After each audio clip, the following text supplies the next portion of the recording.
and welcome back to the BAW YouTube channel. In today's video, we will be walking you through the heat press decoration process. Let's get started. First, place a foam board or pillow inside the shirt in order to ensure even pressure throughout the garment. Place your artwork on the garment where you would like it to be located.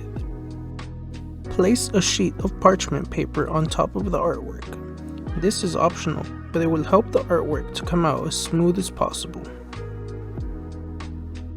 Press the artwork on the heat press at 305 degrees for 15 seconds.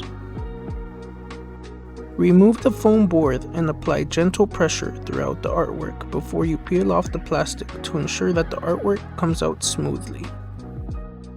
Gently peel off the plastic and ensure that the artwork has properly adhered to the garment. You have now completed the heat transfer process. If you have any further questions, feel free to leave them in the comments down below, or you can always give us a call at 800-493-3745.